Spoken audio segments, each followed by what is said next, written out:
Very warm welcome to all our viewers at BW Businessworld. This is FMEC 2023. I have with me Professor Ramana Rao, Director, Sivani, Institute of Management. Sir, it is an absolute pleasure. Thank you for being here. Nice meeting you, and then thanks for the opportunity. Thank you. So the first question to you is, in today's scenario, how are these schools prepping the students to take on the global market? Because that is the end goal, right? It's a globalized world. Something that happens in one part of the world affects us and vice versa. So how are these schools prepping students to take on the global market? Right, it's a quite relevant and apt question considering the today's globalized world. The B schools are basically focusing on preparing the students by providing the right curriculum that will emphasizing on the global aspects. Okay. In addition to that, the schools are creating an ecosystem where students will get sensitization on the various events that's happening at the global level, and also they could see and assess the impact of these events at the domestic level. So for that, the curriculum is going to play a major role. The second aspect is that the industry connect that the institute is going to build and rope in the industry practitioners to the classroom, who is going to give the necessary inputs that's required to see the big picture by the students. In addition to that, the cultural diversity and then inclusiveness is a most important factor that's been brought to the classroom by the case studies and the industry practitioners. So there are many things that's going to do by the business schools, which will prepare these students for the global workforce. Mm-hmm. Take for example a school where it has got a pan-India presence, or the students are have from the pan-India. So they understand the cultural diversity. In addition to that, if there are immersion programs that's being taken up by the institutes, where literally the students will go to the other parts of the world, spend some time, understand the culture, understand the practices, and bring them back to the school. So thereby they are more prepared for the global workforce. Okay. Yeah. Okay, next question. Next question is a two-parter. First part, do you believe that degrees are still relevant, or has the focus shifted more towards skill-based learning? Instead of sharing my perspective, I would say that the industry, for them to enter into the industry, degree is the first criteria. They have to have the degree. In addition to that, today we are talking about the skill and upskilling of it. So to what extent the students are possessing the skills in addition to the degree that they are having, that's going to be the deciding factor for them to be in the industry or out of the industry. Okay. The students who are acquiring the skills, who are making themselves ready for the industry, they always have better opportunities in the industry, and also they can thrive and survive and reach to the highest levels in the industry.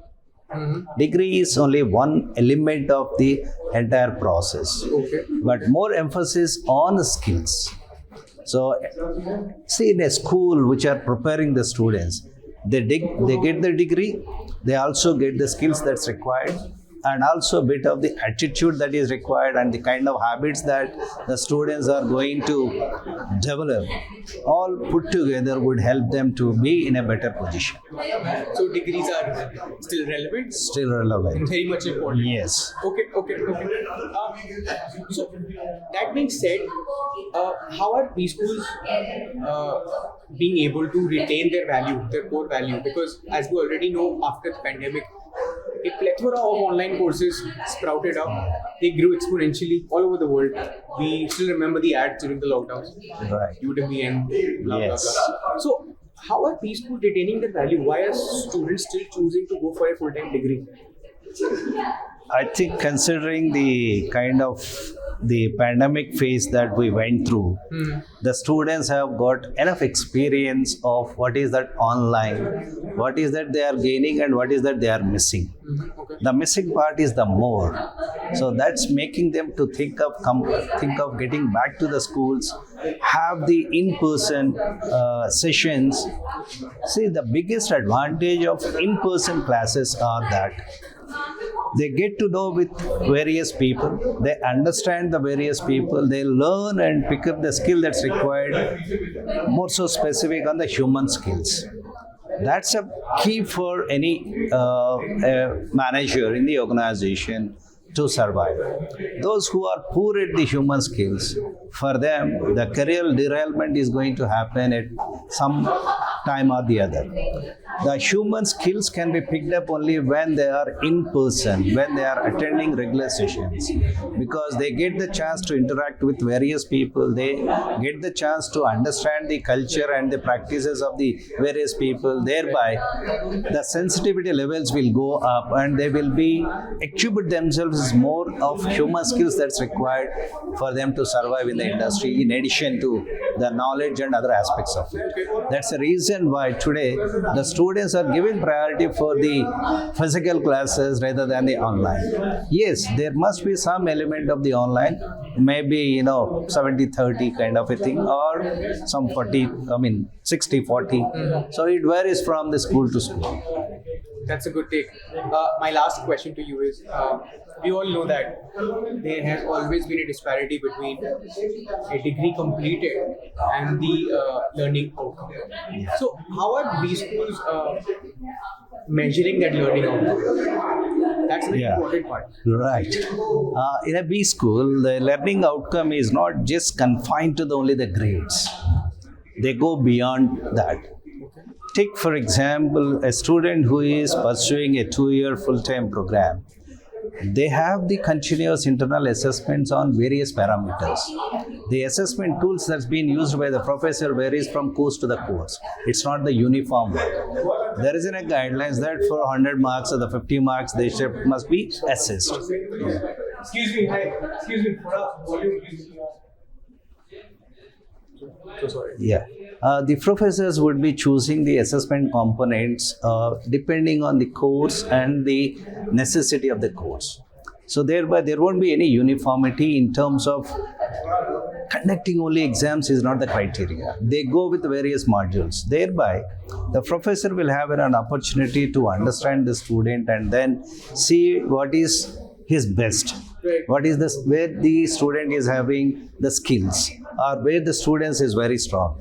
So thereby, measuring would become difficult. A challenging task, there is no doubt, but at the same time, it is providing an opportunity for student to understand where he is very strong, where he is weak and all. Because rubrics is one of the major component in the assessments will play a bigger role. In the rubrics, even student will get to know, okay, if my knowledge level is this, I will get X. If I go beyond that, then there will be X plus something like that. So today, even the schools are thinking of not giving only these grades. In addition to that, there will be a report which will be talking more about the students, where his strong areas, where his areas are weaknesses, and also what kind of skill set that the student is having. So I'm sure that there will be a shift, not just only through the degrees. They talk more about the kind of skill set and the attitude that the students are having. Maybe a report card will have these kind of features in near future. And I think my opinion, that is sort of need of the hour, more skill-based learning, the way the world is. Yeah, the accreditation agencies are talking more about the outcome-based learning. Yes. So wherein they focus more on, after completion of the course, what are the outcomes? After completion of the entire program, what are the outcomes that the student is going to have? At what degree level? Right. So that's going to be the order of the day. So thereby people don't talk much about, of course, the grades are still relevant, but over a period of time, industry will see more of what kind of skills that the individual is possessing rather than having only the degree. Right. I agree. Thank you so much, sir, for having this chat with us. Thanks for the opportunity. Pleasure having you here. Thank you. Thank you.